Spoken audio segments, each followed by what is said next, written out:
Hello my friends, and welcome to sunny North Cornwall. And the purpose of today's video is to tell you about the plight of Quinn Peaks Biker. Now first of all, I'll tell you who Quinn Peaks Biker is. He's a guy up in Derbyshire who's under a different name been subscribing to my channel for a long time, and over that time we've become friends.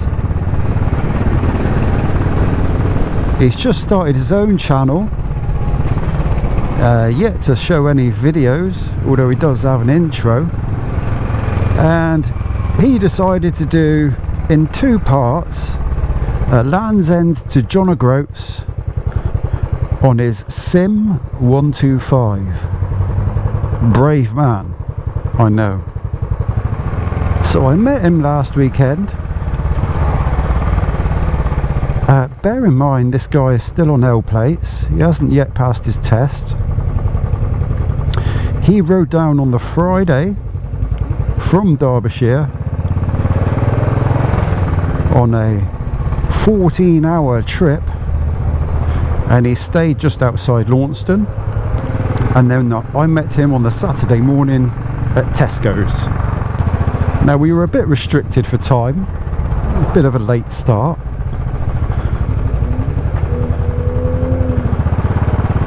but we headed down the A30 in some pretty foul weather.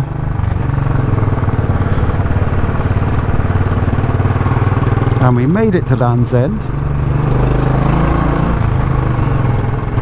and then we were going to go for a pub meal at the first and last inn at Sennon, but that turned out to be closed. So I suggested we go back via St Just and St Ives, because that's a lovely road that I've ridden in the past in the opposite direction. And we ended up stopping in St Just and got a pub meal, which is all very nice. Then we moved on to St Ives, and then back up the A30 to Launceston, where we parted, and that was after about 170 miles. And back at Tesco's, he said I might go to Tintagel. I thought, blimey, where does he get his energy, this guy? Anyway, I went home for my tea, and being a Saturday night, I had a tipple.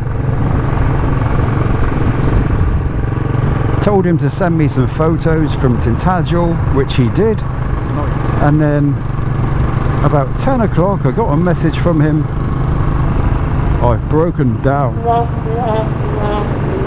So I said, well, where are you? And he put a pin on a map and sent that to me, which actually I'll show you, because it's just down here. He was broken down right here. So I asked him, have you got recovery?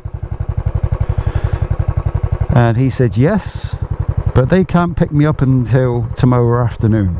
Remember, this is 10 o'clock Saturday night. So I said, oh, well, what's your plan? His answer to that was he's going to push. So his bike was in here, and he was going to push to the village of Boyton, which is about 4 miles and some stupid hills. And I said, there's no way you're going to push up there. He said, well, I've got no choice. So I said, well, hang on a minute, let me make a call. Now I have access to a van. Unfortunately, as I said, I had had a drink, but I phoned my mate Dave. You know, Dave with a duh. And after a little bit of persuasion, Dave with a duh decided he'd help out, go and get the van, pick me up, and we'd come and rescue Quinn Peaks Biker. So we got here, we loaded his van, and we took him to the place he was staying, and he was very happy about that. This is the Elm Bridge down here. It's a Beautiful little spot.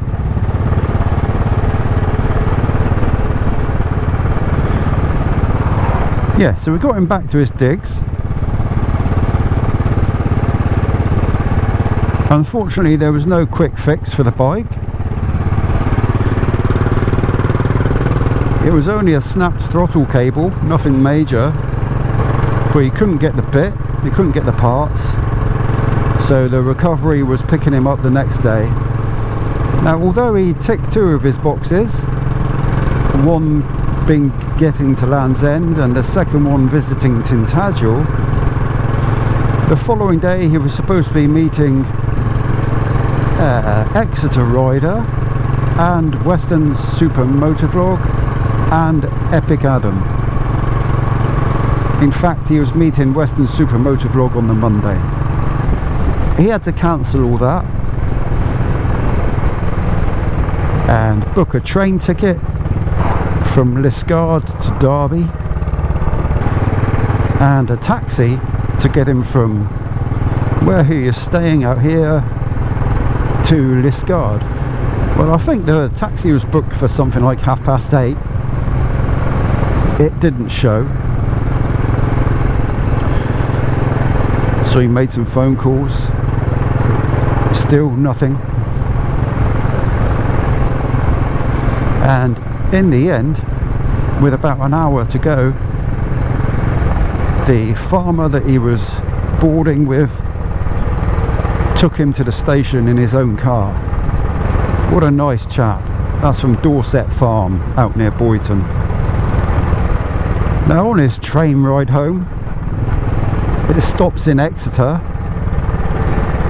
and I received a photo from Quinn Peaks Biker sat in the carriage at Exeter station with his back to the window, and over his shoulder was Exeter Rider, and I thought that was fantastic. Oh, that buzzard. So I think that made his day. But through all this, he kept his chin up, he kept a positive attitude, he never lost his sense of humour, he was just continuously laughing and joking, and I think I can take something from that. What a great man. So there you go, that's the plight of Quinn Peaks Biker, who I actually now call Calamity Quinn. Now, perhaps you could give his channel a visit. Like I say, he hasn't got anything on there at the moment, but fingers crossed he'll have something up soon from his little trip to Land's End with myself. Although, knowing his luck, there's something wrong with the footage and it won't be possible.